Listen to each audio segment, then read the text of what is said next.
Elevate Your Leadership Impact, the podcast for those who are ready to lead boldly, live authentically, and multiply their influence. I'm Dr. Stephanie Duguid, a 30-year educator, speaker, mentor, educational leadership expert, and best-selling author.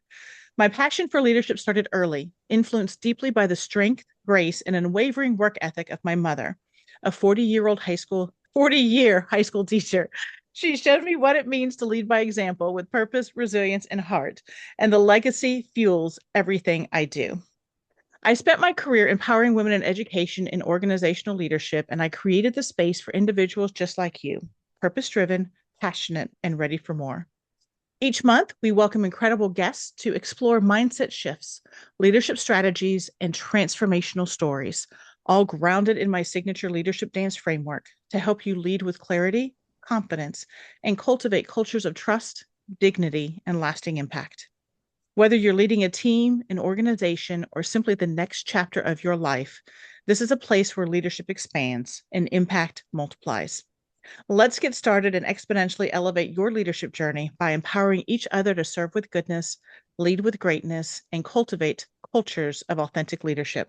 I am so excited today to have Dr. Diana James, who is uniquely qualified to help women grow into confident, capable leaders because she has lived every layer of the leadership journey, from earning a PhD in leadership studies that generated published research focused on gender equity in workplace to over 3 decades of experience leading corporate teams.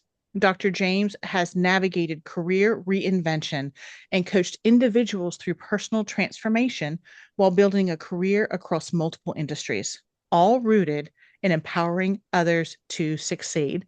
So help me welcome Dr. Diana James. Oh, thank you so Welcome. much. Thank you, Stephanie. Thank you so much.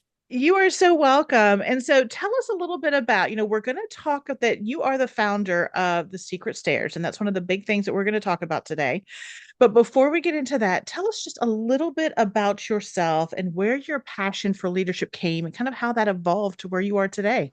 Oh, sure. Well, my name is Dr. Diana James. I do have a PhD in leadership studies, and when I got into the program, I had to choose a dissertation, which at the time I thought I was going to uh, research how women make it to the C-suite with the help of their corporations, only very quickly to find out that there really wasn't that much help from the corporations. Wow.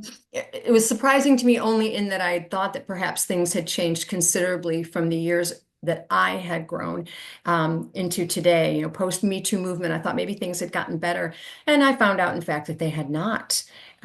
Women are doing it for themselves, like the old song says. And just how I had to do it, that's how the women in my research study found that they were having to do it as well. But leadership for me personally has been a lifelong experience.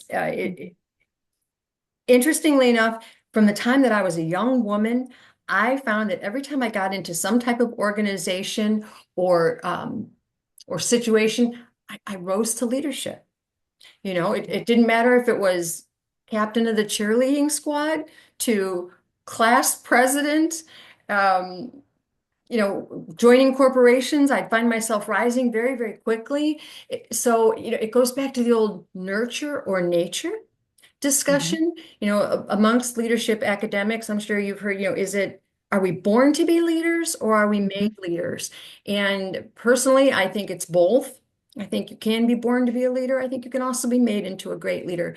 For me, I think I was born to be a leader, and education and nurture taught me to be a better leader. Mhm. So that's really my story in a nutshell. I've been in leadership positions forever, and interestingly enough, like many women, I suffered from imposter syndrome. Mhm. Am I a good leader? Am I a real leader? That type of thing. And found very quickly that, yeah, I'm a good leader. I'm a darn good leader, and decided to help other women become darn good leaders. You have unpacked so many things already. Oh my gosh, and this was just the first question. So let's first start by your ability to simply find, or the leadership positions found you as you were growing up. Because I think that I had that similar experience is you would get into something and then all of a sudden you were the one that was being asked to do something else. You're like, sure, I'll do that. Sure, I'll Mhm. do that. And before you knew it, you were in charge of the whole darn thing. Yep, that's exactly right. That is exactly right. And that came naturally, but I agree with you. I think that it's both that you are born or you're made, but I think that a big part of my background came from watching my mother and how my mother supported me in what I did. So even though you feel you're born mainly, do you feel like there was one person that kind of shaped who you were? Or do you feel like, you know what, I just naturally fit into those situations? You know, because some people do have a mentor, or do have somebody that they look up to that's really, pushed them to take those next steps or has supported them along the way. Yeah, I wouldn't say that I had anyone that necessarily helped guide me towards leadership. I certainly had my mentor, and that was my grandmother. Mm-hmm. She, again, I wouldn't necessarily put her in the role of leadership, but she was ahead of her time. You know, back in the 1920s, she went to college, which not a lot of women did back then, and graduated from college.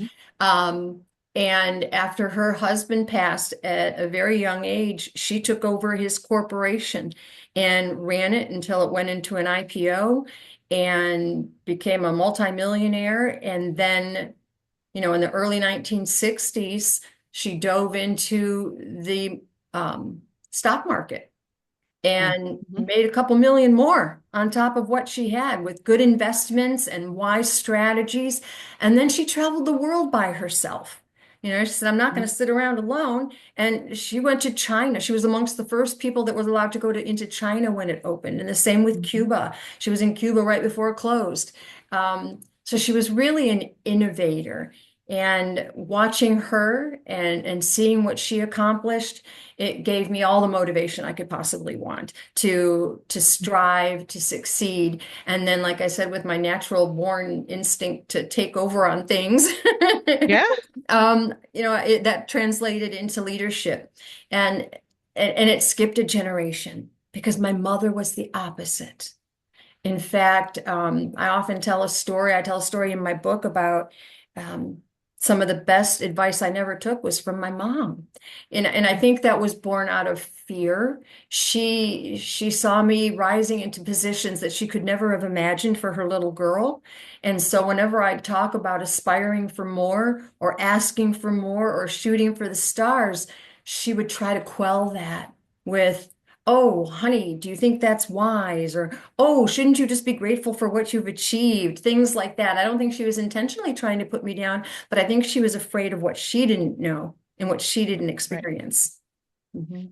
Well, and I love that you picked your grandmother because as you were talking, I'm like, oh my gosh, I didn't realize my grandmother did similar things. My grandmother was born in 1901 Mhm. and she lived to be 97 years old. So to see all the history and all the changes, and like your grandmother, so we might be related somewhere just because of our powerful grandmothers that we had. Yeah, well, and my grandmother was the same thing. She was born in 1902 and she lived to be 96 years old. Yeah. Oh my gosh. Yeah. So Grammy was an immigrant from the British West Indies. And so she came over at the age of 11 with her 16-year-old brother. The rest of the family stayed back.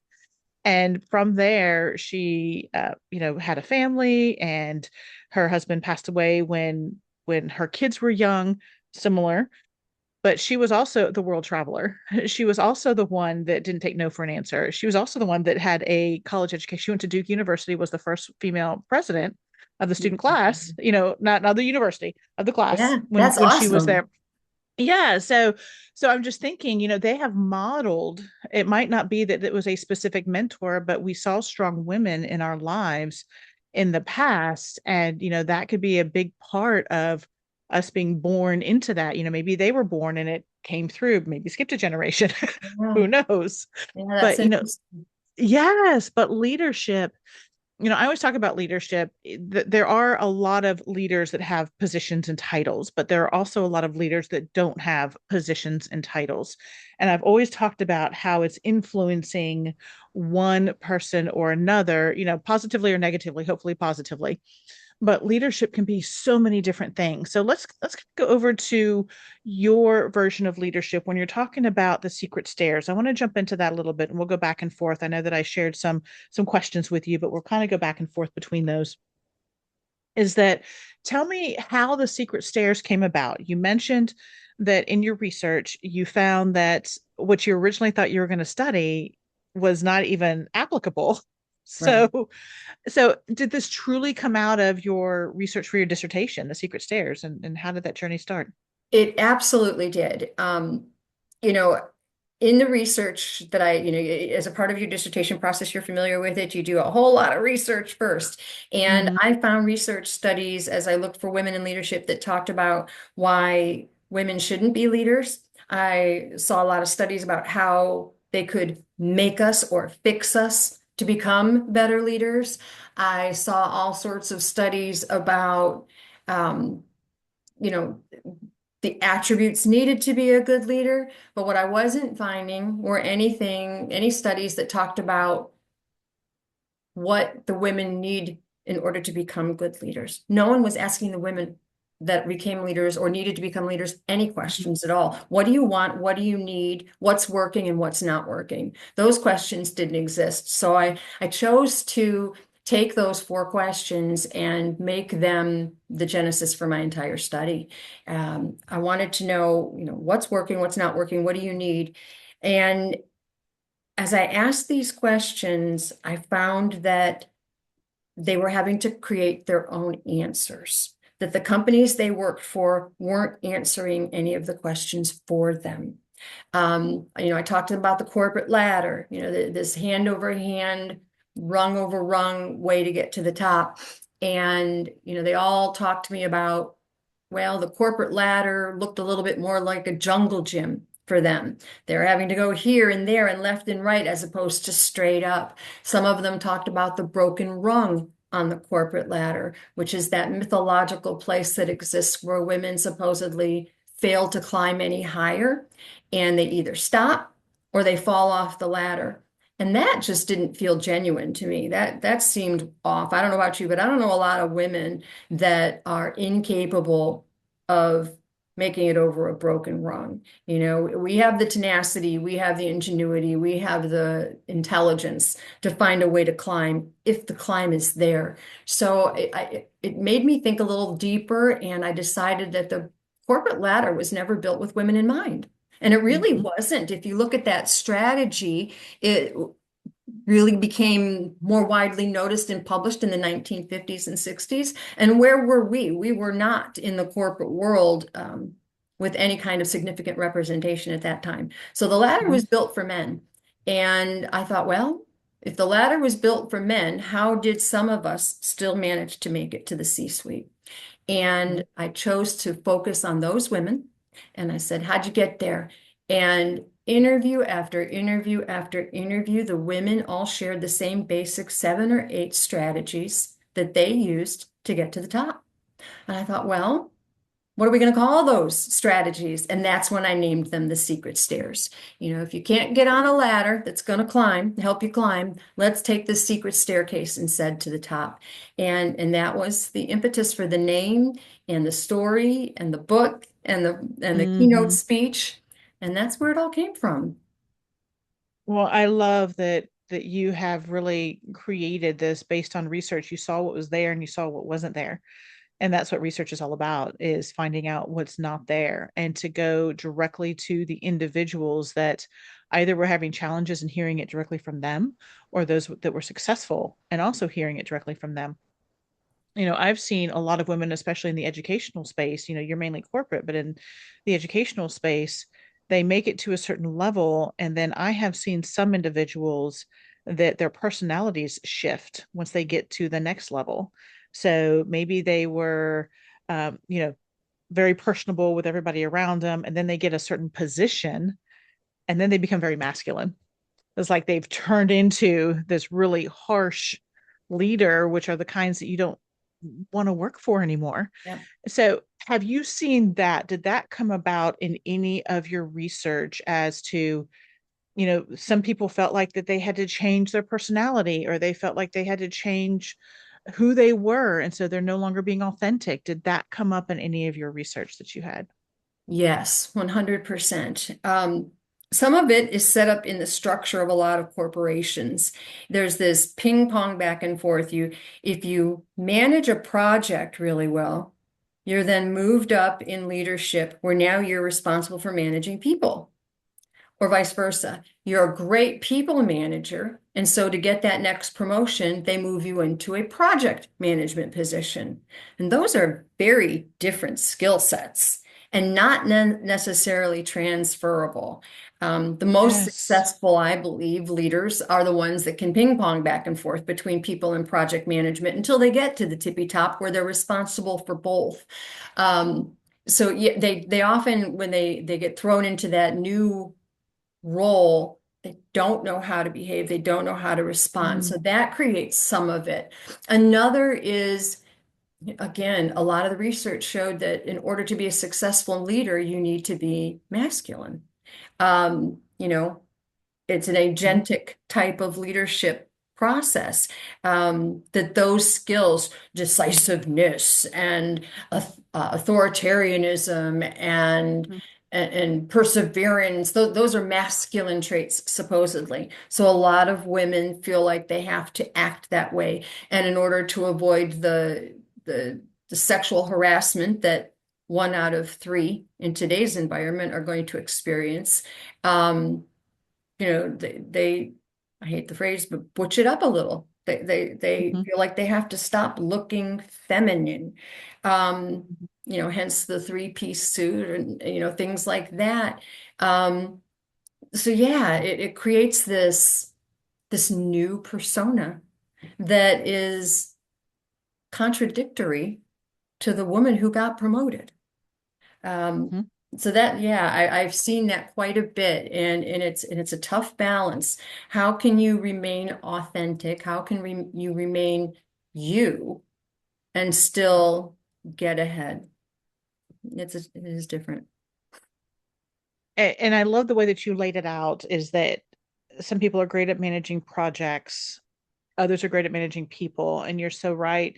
There are individuals that, they're over a curriculum, if you will. They're over curriculum and they're over the parts and moving pieces. And they're like, oh, you did such a great job. So now let's put you in this next position where now you're over these individuals that not only is it people, but they're also your former peers. And now you're their supervisor. So Mhm. that just, oh my gosh, that environment is so challenging.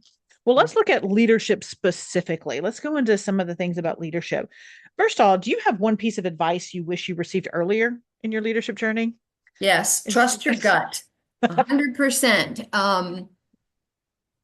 I, I don't know if it's an attribute exclusively to women, but I know with the women I talked to, they all shared the same story. We doubt ourselves. Um, I know that women will have a stronger experience with imposter syndrome, because of those types of doubt propositions that are placed into our head as young women. And I think the same is in this instance. You question, you doubt. Um, and if someone had said to me, trust your gut and stick with it, I Mhm, probably would have had an easier easier path. I don't know that for sure, but I wish I'd trust my gut. And no one really told me to do that. That came with age. The mhm, older I got, the more I saw, that had I trusted my gut in previous situations, I was right the first time. mhm, And that's when you start to trust your gut then, and you really and you go with it. And now I never second guess myself. I really don't. I've become wise enough to be in tune with my emotions, with my spirit, with my mind, with my process, so that when I get the answer, I'm good with it and I go. It's not to say I don't fail. Uh, you know, right. we all fail, but failure is never trying. So, Mhm, yeah, I feel like with age, I've been able to manifest a stronger um, connection with my mhm, intuition, and I stick with it now. And I wish people had maybe fostered that a little bit more in me when I was a younger woman. Well, and with my background being sports medicine, I don't know if you knew that or not, but my background is sports medicine, health and wellness. And so when you say trust your gut, there is truly a connection between what your brain is going through and your sympathetic nervous system and how you feel in your gut. And so Mhm. there is a real connection. And I agree with you. If people would trust it a little bit more, I'm not saying make every decision by the gut feeling, because sometimes if your gut is saying don't do this, that is the anxious nervousness about stepping into something new. So don't always say anything that is uneasy, I'm not going to do. That's not what we're saying at all. But there's No. really some intuition that comes with trusting your gut. Now, you also mentioned, and I've got two questions swirling, so I want to make sure that I get to both of them. You also mentioned that as you get older, you're more in touch with your emotions, your spirit, your mind, all of those things.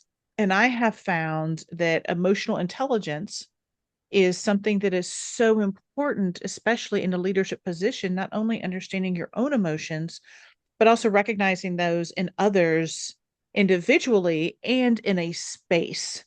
So, in your research, how have you seen, whether it's called emotional intelligence, emotional quotient, or whatever other terms you may have seen, how important have you seen emotional intelligence in the research? Because what I have seen is that even though you might have a truly high IQ and low emotional quotient, you're not going to be nearly as successful as if you have a low IQ and a high emotional quotient or intelligence. So what have you found? I agree with you. I've have had the same findings. My mind runs to 1,000 things, but one of them is there was a white paper that I read during my research that was regarding leadership during COVID and how Yes. um, one of the main things that we hear about with regards to women in leadership is that women fail to reach it to the top because we're not flexible enough to travel for work or to relocate for work or to work overtime and those things because of the balance of family and job, which I hate that because I don't think we have any problems balancing those issues. We're just not necessarily given the liberties to do so on our own terms. But yeah, the white paper mentioned that COVID should create more women leaders Mhm. because of the fact that we are able to work from home and therefore balance is taken out of the equation. We're at home Mhm. with our families where we want to be. And truly, as you're managing groups of people who are also remote, communication becomes more important because we aren't seeing each other. We're not physically in touch with each other. We have to be really good with verbal communication and written communication in order to stay on top of projects and in tune with the needs of the people that we're serving. And Mhm. those are attributes historically attributed to women. So Mhm. if we don't have to worry about balance anymore, and we are more predisposed to the emotional intelligence that's a part of communications process, COVID should have created a whole bunch of women leaders. Mhm. Um, and then the research that I'm looking to do right now is then, okay, post-COVID, when they're sending us all back into the work environment, what is that doing to that same group of women leaders? And is it Mhm. translating into in-office or on-site leadership? Don't have the answer to that just now. Mhm. Uh, but that's one of the things that I think about when I think about emotional intelligence. Um, I also found that the women that I spoke with in my research study, they were more perceptive about what was happening around them. Mhm. They had a greater sensitivity to the game, the process, um, what was being said without being said. Mhm. And and those who were really the more sensitive to those underlying dialogues and issues and situations were the ones who were able to capitalize upon them. Mhm. So, yeah, those were the two things that really came to mind for me when you mentioned that. First of all, I'd love to see that white paper because that would, I mean, yeah, if you would share that with me, I that would be will amazing. absolutely do so. And the second piece is during COVID, I was still in a school. I was still working there in higher ed. And you absolutely saw almost a dividing line between those that used COVID to turn inward and they became more isolated and therefore shut off any other senses they had to interact with people emotionally, mentally, all of those things. And then you had those that took it as an opportunity to develop those places, to develop their emotional intelligence, to develop their communication skills without physically being there and utilize whatever resources they had. So I feel like coming out of COVID, when I was still working at in higher ed, is that you had two very different groups of individuals. And you could, I mean, as soon as they walked in a room, you could tell Mhm. who had little to no emotional intelligence and who was very well versed or at least willing to develop it more now that we were back in this certain space. And so a lot of individuals feel like, I don't have any emotional intelligence or I have enough emotional intelligence, but it really is something that you can train. It is something that is so important. And we didn't always have a label for it.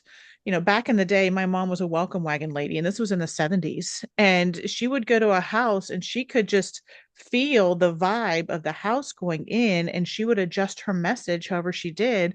And within a few minutes, somebody that was a complete stranger would become her lifelong friend.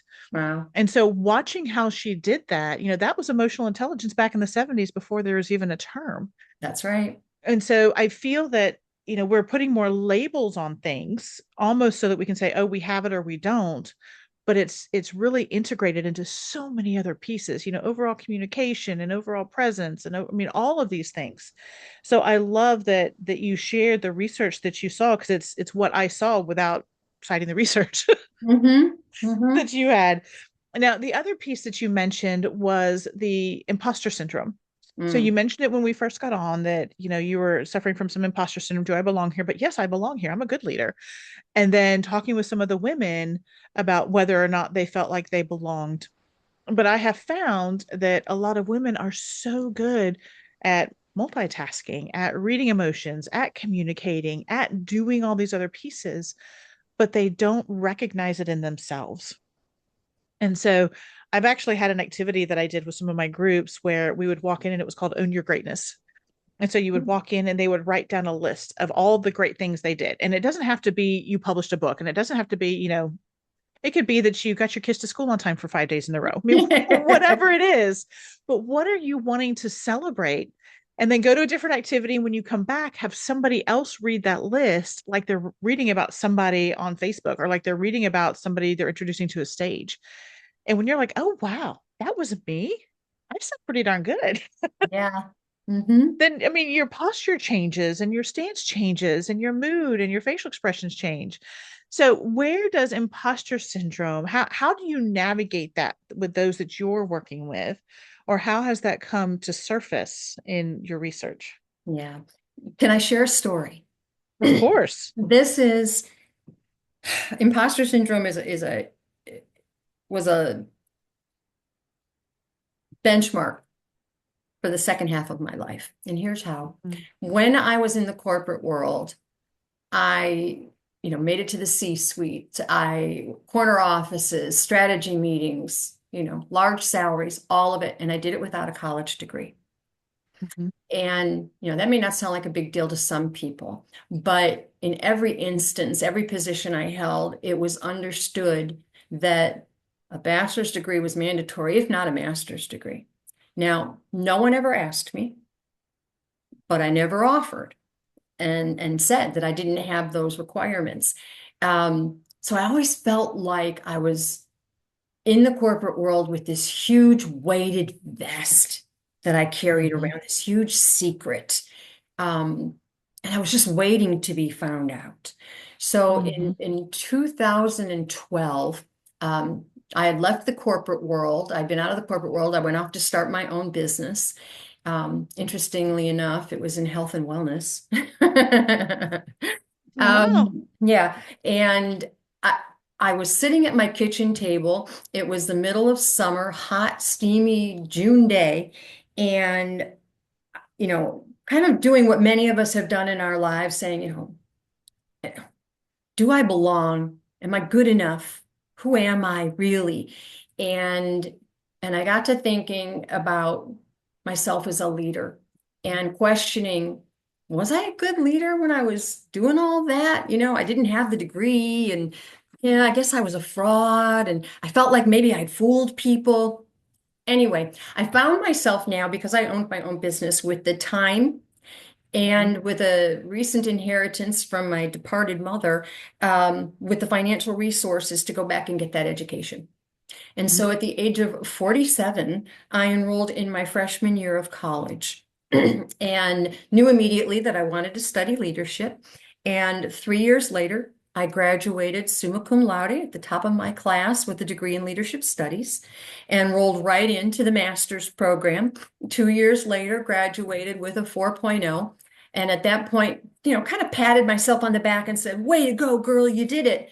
But there was this little voice inside my head that said, "You're not quite done yet." And so I went and decided to ask the person who I trust most in the world, which is my daughter, for her opinion, who at this point was already a successful businesswoman on her own. Mhm. And I said, I'm thinking about going on and getting my doctorate. And she was like, Mhm. "Mom, that's awesome," as millennials do. She said, "That's Yeah. great. What's the problem?" And I said, "Well, honey, I'm going to probably be about 60 years old when I graduate."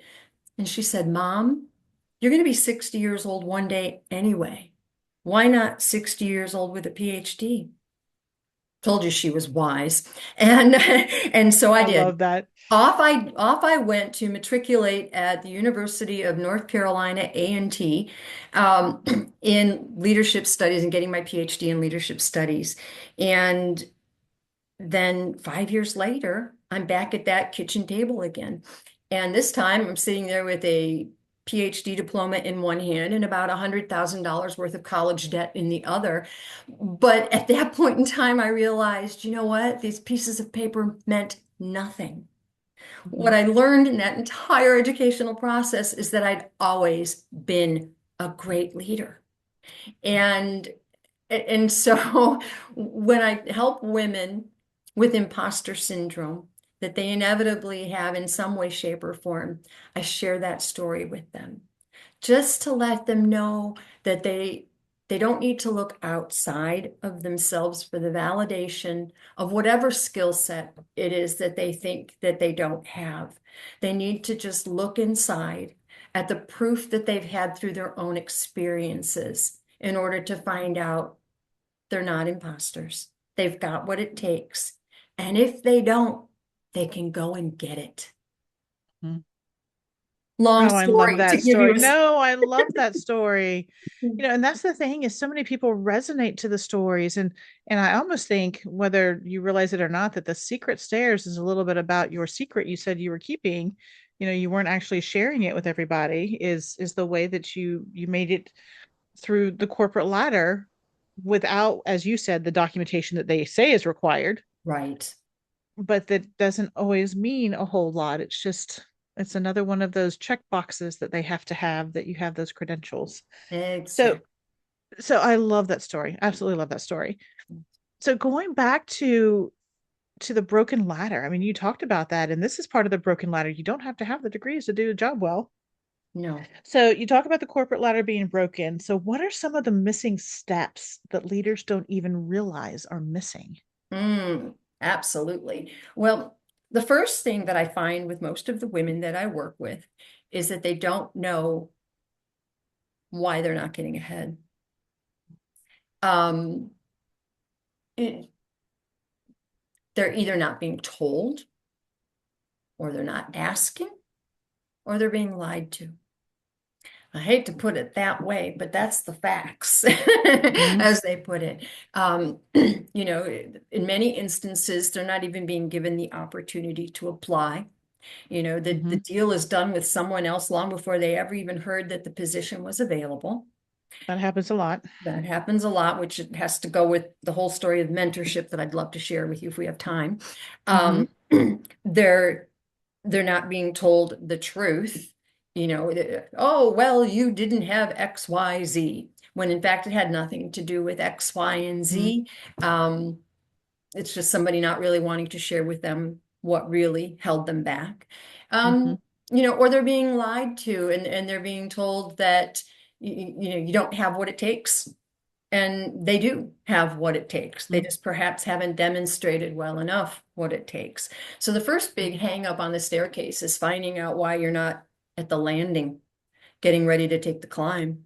And I help people, really dig deep on that and find out what's holding them back. Sometimes it's beyond their control. The Good Old Boys Network is alive and well. I'm not a man hater. I am not out here to say that all men are bad, but there's a Good Old Boys Network in place without question. I have all sorts of documentation to prove it and the research studies to back it up. They just might be a little quieter now and they're wearing a better looking suit, but it's there. And that's not going to be spread out there when you're being passed over for an opportunity. They're not going to tell you, well, you weren't on the golf course on Friday when we were talking about it. Right. Wink, wink, nod, nod. So yeah, finding out why you're not getting the position is the first rung to the ladder, the Mm-hmm. secret staircase. After that, it's really the stairs that I share are the common strategies that women were employing. One of them, for example, is flexibility. I talked about that a little while ago when I talked about the fact that women are less likely to travel, relocate, work overtime, work weekends. And that has to do with the inadequate support we have at home. That's a whole nother story. Um, Mm-hmm. but if that in fact is true, and it is, one way to stand out is to be more flexible. Right.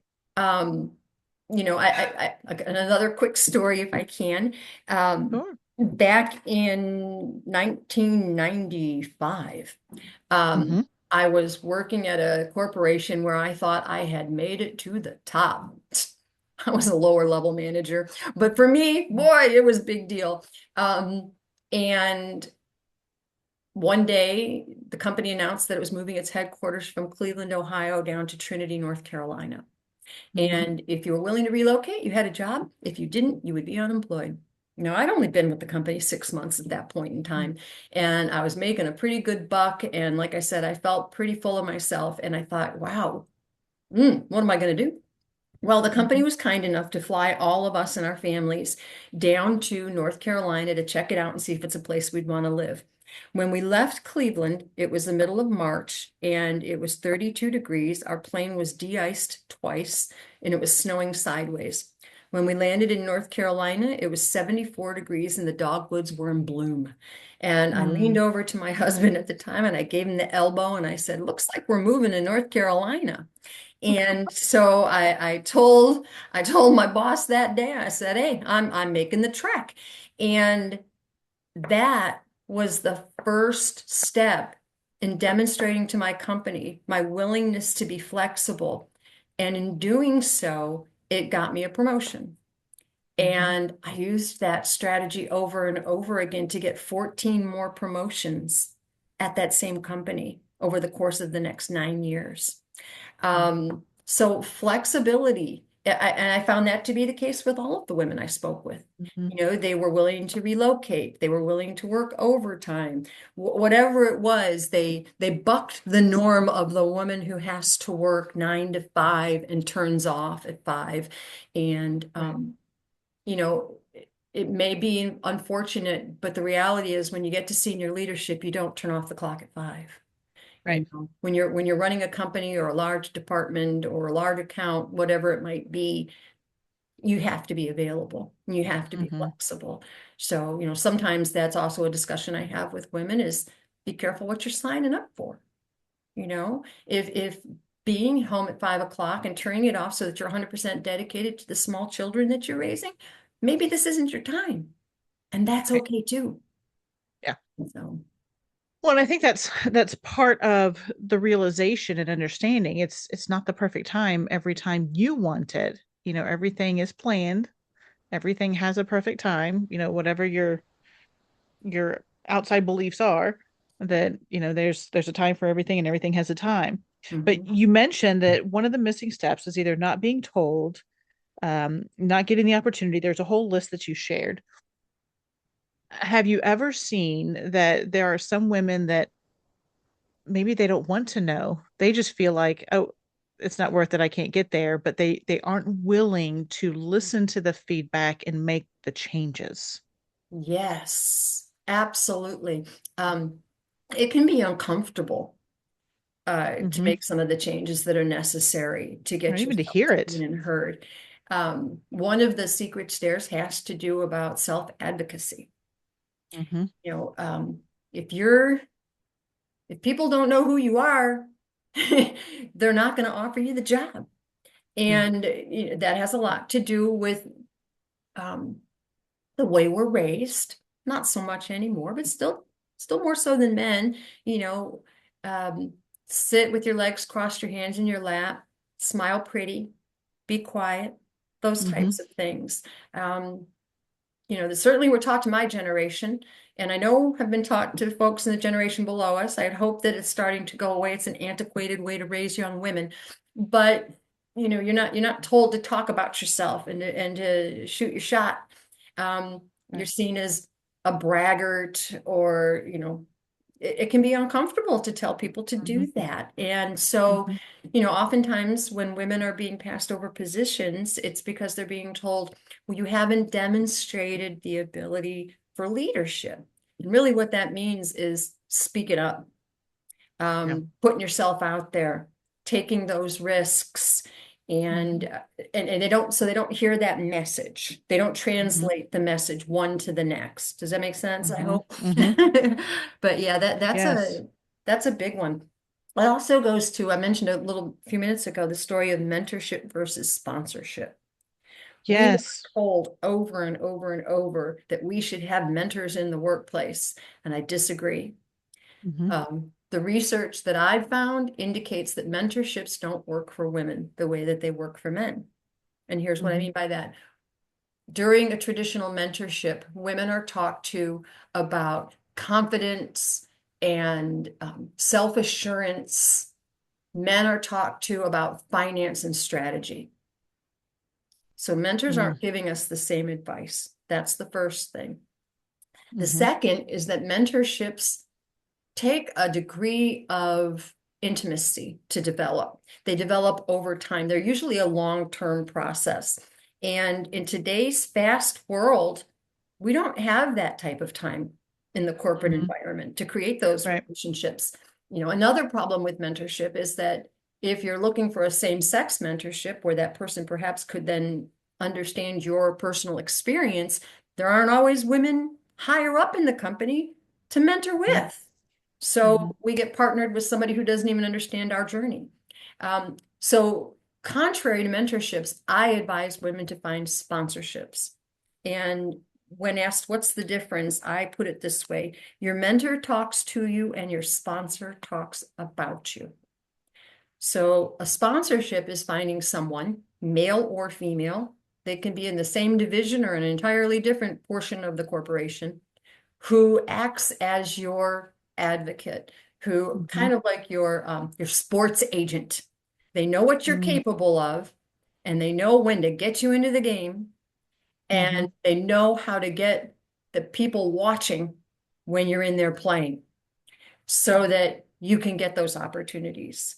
Um, so again, I love that. No, I love that because I feel like when, especially in education, when you talk about mentorship, I hear how it's viewed in corporation, and I'm thinking that in education, it's almost a little bit of both. There's some that if you're brand new, learning about it and what you do, how you do it, all those things, the confidence, the all the pieces that you see about the mentorship. But I think that the secondary piece is when you are becoming elevated and empowered, that's what that mentor then becomes, is almost your sponsor. yes. So I've seen it bridge, if you will. Um, but yeah, mentors, there's so many different ways that I mean, it's like an umbrella term. A mentor is an umbrella term. There are so many different ways that it can be done. And some are with good intentions and some are with bad intentions. Mhm. I think that a lot of people have mentors that they don't label them as such. You and I, our grandmothers were our mentors, apparently.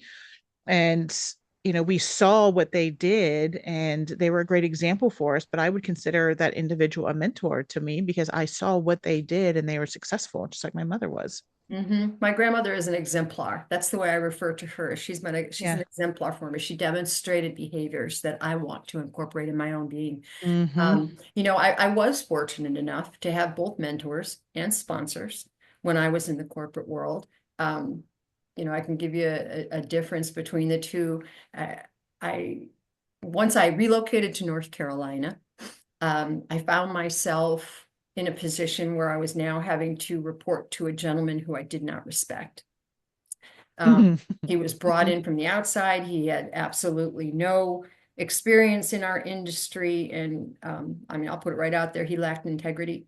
And I thought, oh my gosh, what do I do now? I've just relocated my whole family down to Trinity, North Carolina. I don't know anyone down here. I have no links. I have no connections. If I quit, what am I going to do? And I went to talk to a gentleman who worked in a different division of our Mm-hmm. company. And I said to him, what am I going to do? And at the time, I was working in marketing, and he said, you're in marketing, get creative. Expand on that, please. And Yeah. he said, if you're sitting around waiting for people to hand you a promotion or a change in career, he said, you're going to be sitting there a long time. He said, go out and find something that needs to be done and make yourself the solution for the problem. And I did it. I went back and I dove in and I looked at processes, products, procedures, people, finance, everything that I could to find where there were issues with the company. And then I drafted a proposal that I took to the president of the company. And I said, Mm-hmm. here's this glaring issue we have, and I am exclusively competent to fix it. Mm-hmm. And I got a promotion. And I got away from the guy with no integrity who ended up getting canned 6 months later anyway. Yeah. Yeah. Um, but yeah, so that person, without question, was a mentor for me. Mm-hmm. On the flip side, I've had people who, they saw what I could do because I spoke up and I made sure everybody saw it. And Mm-hmm. so when the time came, my name was in those circles, you know. Right. Well, have you seen the flip side though? When you have been in spaces where you speak, you have all the credentials, but the person that wants the position is trying to squash you, or they get a position without the credentials or the experience or what have you, because it's part of that good old boy network or whatever other network is out there. So, how would you navigate something of that nature? What would be your recommendation in that situation? Yeah, I've had that experience. Absolutely. I worked for a company once. There were two of us posting for a position. Mm-hmm. Um, he got it. And, you know, I was quite young at the time, so I just assumed, well, he must have been more capable. He must have been Mm-hmm. more qualified. And nothing more was shared. He ended up leaving the company very shortly thereafter. And so they rolled me right into the position because they'd already interviewed me and what have you. Mm-hmm. And getting in there, I had access to his files. And I got into his files and I found out that he had no education. Neither did I, but so Mm-hmm. that made us equal. I found out that he had 9 years less experience than I did in the industry. Um, and I found out that they were paying him $20,000 a year more than what they were paying me. Mm-hmm. Like, whoa. And that was an eye-opening experience. That's when I decided that I was never going to get passed over for an opportunity without asking why and making Mm-hmm. sure, demanding that I got an answer. Mm-hmm. Um, and I put it in writing. I always suggest that women do that as well. Get everything in writing because people Mm-hmm. are afraid of receipts, and it will cause Oh, yes. oftentimes cause them to be honest, and it'll Mm-hmm. cause them to be forthright in situations where they wouldn't have been if it were just verbal. Um, Mm-hmm. so yeah, I never, if going forward, fail to ask those questions. And I also, again, learned to speak up. When I found out he was making $20,000 more than I did with 9 years less experience, you can bet that in that brand new job that I was proud to have, I walked downstairs to HR and showed them and said, Mm-hmm. we're going to make this right, aren't we? And they did. So, how do I help people with that? I ask them to do their research. I ask them to, and I suggest, speak up, have a voice. You have to make yourself heard. Mm-hmm. Love that. Yeah. So we have so much great stuff. We only have a few minutes left, believe it or not. So I've got three questions I want to ask you. So let's try to Sure. answer these. If you could redesign leadership development from the ground up, what would you keep and what would you completely remove? And I know that's probably not a short answer Mm. question, but very briefly. Leadership development, what I would keep would be the Mm-hmm. self-exploration portion of it, where you are encouraged as a leadership trainee to explore and understand more deeply who you are in every situation. Uh, Mm-hmm. Poor leaders are usually people that don't know themselves, so it's impossible for them to know others. Mm-hmm. And so that I would keep that. What would I get rid of? I would get rid of all the theory. You know, there's been Yes. Yes. I've spent 5 years working on a PhD looking at leadership theory, and there's all these different leadership theory styles, authentic leadership, servant leadership, LMX theory, so on and so forth. And I think they all need to be put into a bag and thrown into a lake. They I don't think that one style of leadership works for every person, whether you're on the Agreed. giving or the receiving end. The most Agreed. successful leaders I've ever worked with are the ones that know how to treat me like I'm unique and I'm special. And I try to do that when I work in a leadership position with others. Everyone's unique and everyone's special. Love that. Love that so much. So, what final words of wisdom or encouragement would you like to share with any aspiring women leaders? Mm. The word no is not rejection, it is data. Mm, We hear no a lot. And I can speak for myself. The word no was heartbreaking for the longest time. I thought that that was a personal rejection of the person that I was, not the situation. And when I twisted that and decided to look at no as data, where I could find out more mhm. and rework um, or reapproach to get the no to become a yes, things became easier and I became happier. So no is not a rejection, it is data. That would That be is some incredible advice. I've never heard that before, and I love it. So, what is next for you in your leadership journey, and how can we follow you? Oh, you can follow me by looking at my website. You can follow me on social media. I have quite a presence on LinkedIn, and hopefully those will be shared to the audience. You could purchase my book, The Secret Stairs, where I share all these stories and a whole lot more of my wisdom and advice and research. Yes. And hopefully you'll see me on stage. That's really where I want to be. And the reason I say that is because it has the broadest reach. I'm not getting any Hmm. younger. And I want to reach as many young women. When I say young, if you're under 60, you're young to me. I want to reach as many young women as I can with my messages and help them on the climb to success. And for me, that would be on stage. So, um, you know, keynote addresses, panels, workshops, whatever that might be. That's where I hope you'll find me so that you're in a big audience with a lot of other women that share the experience that you're experiencing and can benefit from what I have to offer. Well, thank you so much, Dr. Diana James. I truly appreciate you being here on the show. And so you can find Dr. Diana James at www.secretstairs.com or on LinkedIn at Diana-James-PhD. So thank you so much for joining us for another episode of Exponentially Elevate Your Leadership Impact. I hope today's conversation left you feeling inspired, empowered, and ready to take the next step on your leadership journey. A huge thank you to our incredible guest, Dr. Diana James, for sharing her wisdom, experience, and authenticity. If you've loved what you heard, be sure to connect, follow, and continue the conversation. We're building a leadership movement, and your voice matters.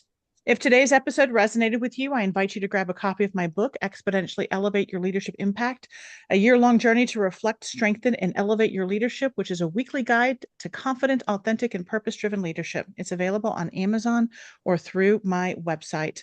If you're ready to go even deeper, whether it's booking me to speak at your next event or the two of us together, or diving into a leadership program, or simply connecting, head to www.drstephanieduga.com. I would love to hear from you. So I'm going to leave you with my mantra of today. It's serve with goodness, lead with greatness, cultivate cultures of authentic leadership. And until next time, keep leading with heart, stay courageous, and always do good. All right, perfect. Great job. Good show. We're clear. All right. Thank you so much, Matt. I appreciate it.